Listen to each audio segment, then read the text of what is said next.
Division III boys. Yes. State championship.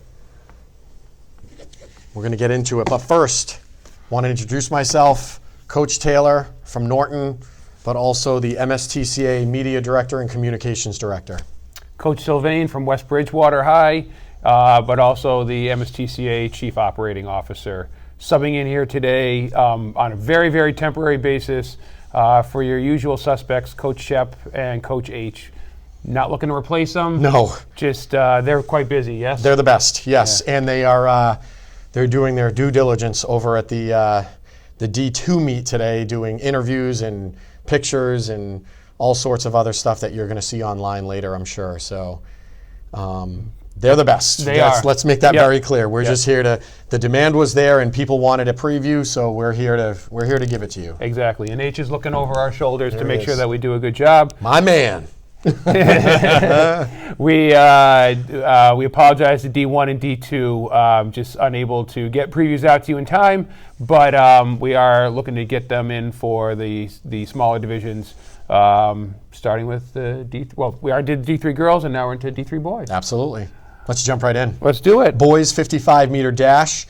What I notice is a .14 differential between first and seventh. Wow. Anyone's race here, I look at this like a pro race because anytime a lot of the pros get together, it could be anybody's given day, given their block start or their drive phase or their maintenance phase or whatever. Yep. But you got Luke Chapman from Pembroke, Brian Santos from Shepherd Hill, Chris Baroni from Marblehead, Brennan Brown from Malden Catholic, Kobe Jean Guillaume. Yes. from Shepherd Hill. I knew you knew how to say that. And then you have the freshman from Tewksbury, Alex Arbogast. Wow. So they're all within .14 of each other. And, I mean, that's that's so many little things. It could be whoever has the perfect race. Yep, comes absolutely. with the victory there. So that's going to be fun to watch. Yep. And some of the similar suspects in the boys 300, if we move on to that. Yep. Yeah, and top seed by about a half a second there, Stephen Harris from Billerica. Mm-hmm. We also got Godot Gaskins and a name that's very familiar. David Peters. Yeah. From Stoughton there, all those three guys under 36 seconds, with Harris actually already clocked under 35.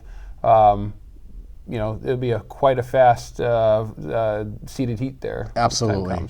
Absolutely. And you're going to see a lot of the same team names coming up because we'll be talking about the team championship later, but a lot of these teams are in the top. Obviously, they're going to be accruing the most points. Yes.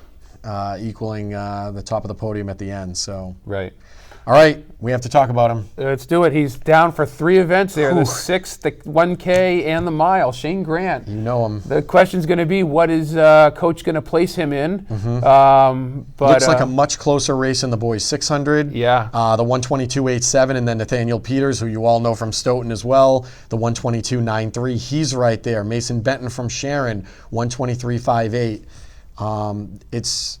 It'll be interesting because Shane's got a close race there, and then if we move over to the 1,000 and the mile, where Shane is also ranked first in both of those, Yep. He has a much larger lead, at least seeding wise. Absolutely. He could potentially look to double up in those 2 races and may be able to get through both with not a huge amount of rest, but enough where he doesn't have to really push himself. Although, did notice that his seed time in the 1,000 is actually faster than the meet record, Victor Gross's record of 229.82 back from 2004. Shane's down at 229.01, so he's actually gone faster. Whether or not he's chooses to go after that meet record will be something he and his coach will have to talk about. Exactly. And based on the order of events, if he does want to double and or triple, which, I mean, you have a guy like Shane Grant, you don't get a guy like that very often, and he's a senior. I don't know how you not triple him, but if he's doing mile, that's early on, and then 1,000, you're looking at about 45 minutes later. Okay. And I mean, it's the 1, the 6, and the 1,000. He's ranked first in all of them. You can't go back to back to back. I've never seen that, and I don't think any coach is that mean. No, that's just too much to ask there. So, but obviously he has potential to be in a relay later on as well. So, A couple other guys in 1,000, the Billerica teammates there. Yes, both seniors. Yes. Both 238s. Woo. Must be nice. I guess. So, Thomas Dinsmore and I apologize. Got you, Kagaboo. Kagaboo, yeah. Yep. So, let's see what they got there. And then Chog's got one coming from out west there, Christian Fuhrer, making the long trip from out west. Right. He's sub 240 as well. And, this race, top 8, all seniors. Roy McLaughlin, Oliver Ames is a 239 as well. It's an open race. Ian Can from Hopkinton, don't count him out. Right. I'm Tri-Valley League, and I've seen that kid run many times, and he's a very tough runner. He can be right there. So, mile-wise, again, Shane is the top seed, but you've got Kyle Sarney, another OA. They had a solid team OA for distance, cross-country. absolutely. They look really good, and Sarney is also, I think, in the 2. He's ranked number 1 in the 2 mile. He's running 9:32, and he's the top seed next to Alex Brown in the 2 mile. But I actually underlined Alex Brown from Hopkinton. He has a 4:30. Yeah. I know he's ranked 4th. Shane's a 4:21, so he's clear leader in the seedings. But don't count out Alex Brown. He's a very good athlete. I don't know if he'll double mile, 2 mile, but whichever one he chooses to do, he's going to get after it. He's a really good runner, really good senior runner out of Hopkinton. Absolutely. A couple of distance guys. We got Sebastian Gilligan from Masco in the mile, and Freddie Collins from Neshoba in the 2. Actually, we got a bunch of guys sub 10 in the 2 mile there. Yeah, 10 guys sub 10. That's impressive. So hopefully they're all in the race. We'll get to see some real fast seated section of the 2 mile there. Absolutely. How about the hurdles? Hurdles. There he is. Number 1 in the state this year, David Peters, 7.40. Yeah. Kid is a monster. He's going to be hard to beat. He's number 1 in the state. I think he's unbeaten on the year, but don't hold me to that if he's not. Anytime you see him, within three hurdles, he's got almost a hurdle lead every time you see him. Yeah. Maybe not at this meet because it's going to be a little closer, and then the following week at all states. But well, yeah. Well, he's 0.2 of a second ahead of his meet record from last year. Yes. So he's looking to break that, I'm sure. Want to jump to the relays? Yeah, let's do it. Okay. Boys 4x2. We have 2 clear favorites out there. Billerica again, 131.49. Neshoba is 133.67. It's hard quick. to pick against Billerica. 2 seconds in the 4x2 is a lot. It is. Especially, and it's actually over half a second seed time is faster than the meet record set by Fian back in 2012. So that is a quick 4x2. But yeah, the medals behind there are all pretty close. They're all within 2 seconds from 1st through 8th.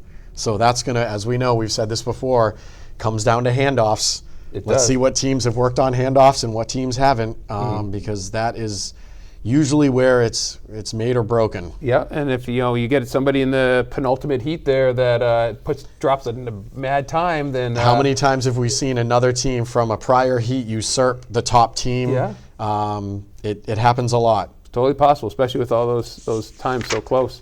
Yep. 4x8 looks like it's really 2 squads that are fighting for the top spot there. Yes. Walpole and Billerica. There they are again. I wrote 2-team race. Yeah. And Shane Grant, question mark. Right. Because he can't do 4 events. So. No, that is not. But we will see because again, meet record there is 8:05 by AP back 5 years ago. So could we see another potential record if either one of those 2 squads does go all out or all in? Yeah, it's interesting because to get down to those times, a lot of the times a team will, if they're going for a record or something like that, you just have to keep almost everyone fresh, if not everyone. And it's really hard to get down to that low 8 or even break 8. Yeah, if you're going for that team title, which I think both those squads would be. Absolutely. And then there's a 17-second drop-off to 3rd place with Milton and then Shepherd Hill.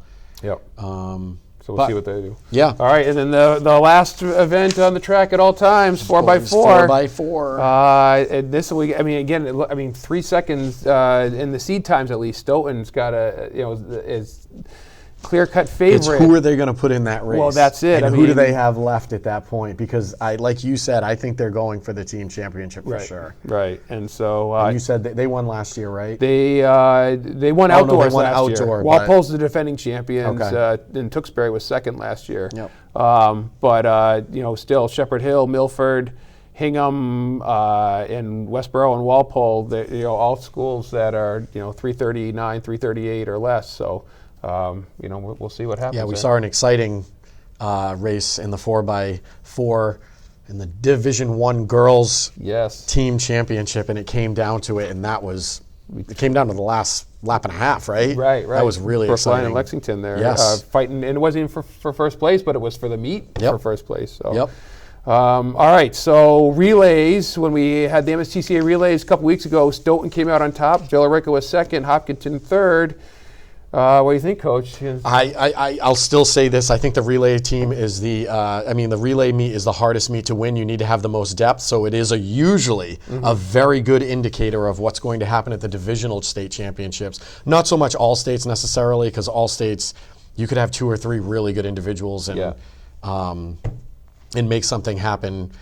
Smith Charles, Yep. you can win an all-state Exactly what I championship know. with one guy. So Absolutely. But yeah, no. Usually it's a very good indicator, the state relays to the divisional meets. So yeah. Yeah, so I think Stoughton, they won the Hawk the other day, and that's obviously a loaded field there, 12 squads.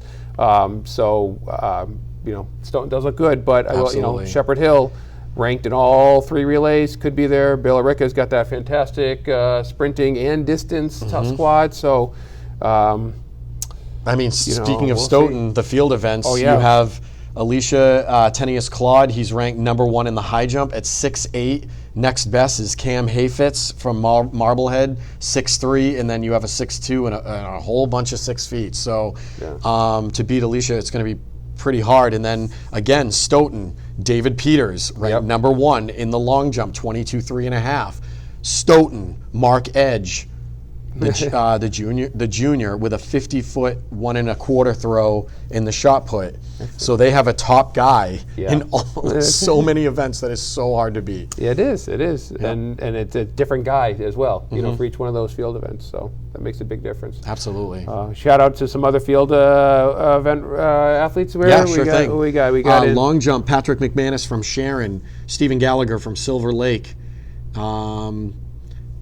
Thomas Barinelli from Tewksbury, and then Alicia's also in the long jump with a 21.6 1/4. So he's right there too. Right there. These multi-talented Stoughton athletes. Alicia's got 5 inches in the seating as far as over competitors in the high jump meet record by Adam. So he's Coit, he could be going for a meet He could record. be going for a meet record there. Yeah. Yep. You got Cam Heifetz and Luke Halbrooks from Marblehead and Neshoba there, also over 6 feet. And then a bunch of guys right at 6 feet. I wonder if we'll have an 8-way tie for anyone in the places like we did yesterday. Like we did in D1. Everybody and earns you're a getting 0.12 12 points. 12/100ths of a point there, yes. Yeah. Shot put. Yufi Abaka is pretty good. I interviewed Yeah. him earlier this year. He's only a sophomore from Burncoat, and he's another one that has gotten exponentially better throughout the season. And just be on the lookout for him, not only this year, but going forward. He's a pretty incredible athlete. Almost 50 feet as a sophomore. Yep. From, and he's, from I think, Worcester. yeah. Yeah. And Emmett Rote from North Attleboro as well. They've got a solid 46, 3 1/4. Yep. So. And everybody else is 45 and down from there. But some impressive fields here from the boys D3. Yeah. We'll So, see where it all heads out. Yeah, But, it's going to be exciting. good luck to you guys. Absolutely.